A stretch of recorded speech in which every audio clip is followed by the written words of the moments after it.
Baik rekan-rekan, Assalamualaikum warahmatullahi wabarakatuh.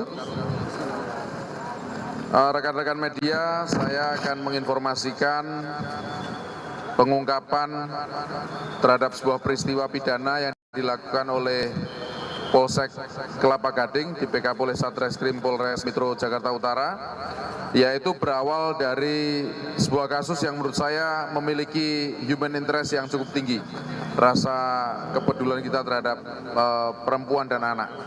Saya cukup prihatin dan menyampaikan bela sungkawa sebelumnya terhadap korban dan keluarga korban, yaitu berawal dari penemuan jenazah atau jasad seorang wanita yang kemudian diketahui identitasnya adalah atas nama RN, umur 34 tahun, yang ditemukan dalam kondisi meregang nyawa atau meninggal dunia pada tanggal 20 April 2024 hari Sabtu sekitar 08.40 WIB di Kedai Anak Mami, Jalan Boulevard Raya, Blok PD 9, nomor 3, RT 3, RW 18, Kelurahan Pegangsaan 2, Kecamatan Kelapa Gading, Kota Madya, Jakarta Utara, di tempat di mana kita melaksanakan rilis pada hari ini.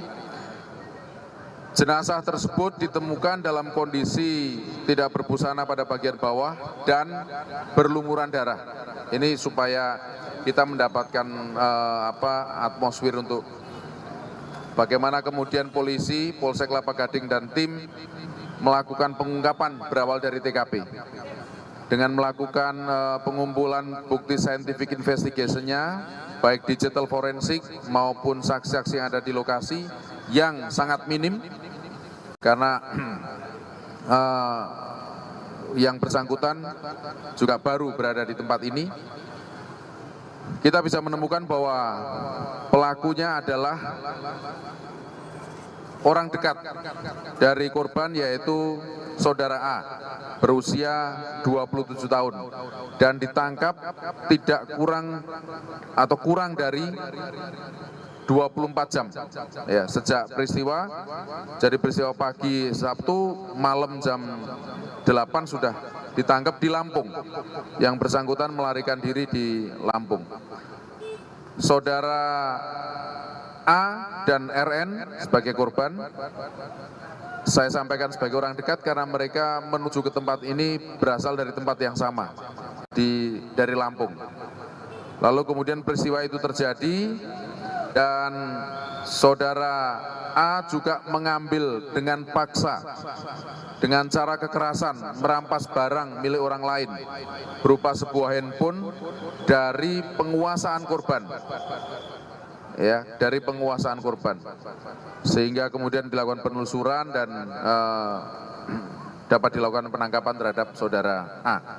Dan saat ini konstruksi hukum yang kami lakukan terhadap saudara A adalah pasal 338 pembunuhan, atau pasal 359, atau pasal 365, atau pasal 363, atau pasal 348 ayat 2 KUHP, dengan ancaman hukuman paling lama kumulatif ataupun substantif untuk 338 15 tahun penjara, dan hukuman yang paling rendah secara substantif 359 5 tahun penjara. Demikian saya sampaikan di awal. Nanti lebih detail bagaimana proses pengungkapan, mungkin Pak Kapolsek maupun Kasatreskrim bisa dilakukan lebih lanjut. Satu hal, ini dalam konstruksi penyidikan akan berkembang ketika kemudian kita melakukan atau mendapatkan data-data saintifik yang lain. Kita juga sedang melakukan pemeriksaan secara toksikologi, lalu pemeriksaan jaringan untuk mengetahui peristiwa secara utuh. Saya rasa itu ya. Terima kasih. Wassalamualaikum warahmatullahi wabarakatuh. Ada yang ditanyakan? Cukup kan? Motif Pak, motif pelaku membunuh korban. Motifnya nanti akan secara detail setelah kita menemukan atau kita mendapatkan informasi dari pemeriksaan ahli, yaitu berkaitan dengan toksikologi. psikologi dan lain sebagainya. Karena memang saya ceritakan dari awal ada hubungan pribadi antara korban dengan tersangka, sehingga korban pada saat meninggal dunia secara laboratoris itu dalam kondisi hamil, ya, secara laboratoris. Jadi pemeriksaan laboratoris terhadap air seni positif. Kemudian tidak ada, tadi kan saya sampaikan berlumuran darah, tetapi tidak ada luka terbuka. Tidak ada luka bagian tubuh lain yang terbuka. Artinya adalah luka dari dalam, bisa karena pendarahan, kemudian setelah dilakukan pemeriksaan ternyata ada upaya untuk menggugurkan janinnya. Sehingga kemudian karena dilakukan secara tidak profesional dan dilakukan tidak dengan standar kesehatan, maka kemudian mengalami pendarahan. Dalam pengendaraan ini tidak dilakukan pertolongan secara cepat terhadap korban, sang tersangka justru mengambil handphonenya dari penguasaan korban. Kemudian dia meninggalkan korban, pergi ke Lampung, sejalan dengan itu korban mengalami pendarahan dan mengakibatkan kematian terhadap korban. Ya. Ya. Ya, usaha penggugurannya itu sudah mulai sejak dari Lampung. Ini peristiwa ini cukup unik dan cukup human interest-nya tinggi, saya sampaikan. Jadi upaya pengguguran itu sudah sejak di Lampung, kemudian pendarahan terjadi sampai dengan di tempat ini. Ya. Maka ketika terjadi upaya pengguguran, ada obat-obat yang diberikan oleh tersangka kepada korban untuk mengurangi sakitnya. Tapi karena sekali lagi, karena tidak dilakukan dengan standar kesehatan, bukan ahlinya, maka kemudian mengalami persoalan-persoalan. Nah, kalau mungkin ada pertanyaan, tidak ada luka di luar, tetapi kemudian kita mengkonstruksikan sebagai pembunuhan. Karena kita meyakini bahwa kondisi itu dilakukan pada saat korban dalam kondisi hamil, maka berarti sudah ada 2 nyawa di situ. Undang-undang perlindungan anak nanti juga kami tuangkan dalam konstruksi hukumnya, karena janin itu sudah masuk dalam undang-undang perlindungan anak.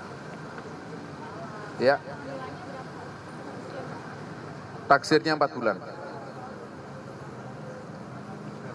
Cukup ya, nanti lebih detail Kapolsek dengan Kasat Reskrim. Terima kasih, wassalamualaikum warahmatullahi wabarakatuh.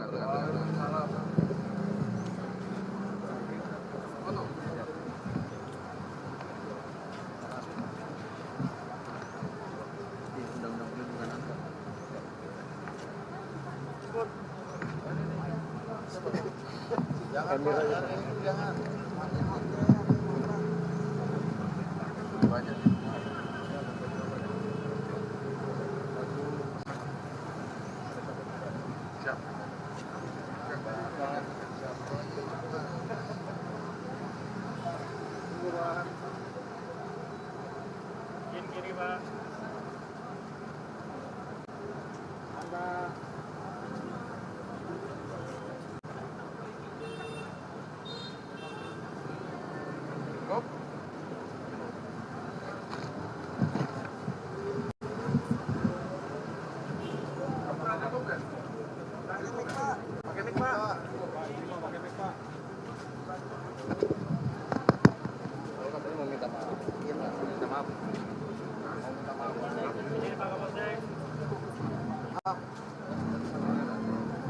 Untuk keluarga dari korban, saya mohon maaf yang sebesar-besarnya atas kesalahan saya, dan saya sangat menyesalinya.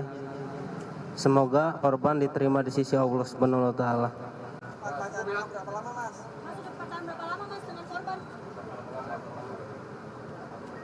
3 tahun, Mbak. 3 tahun. Cukup ya.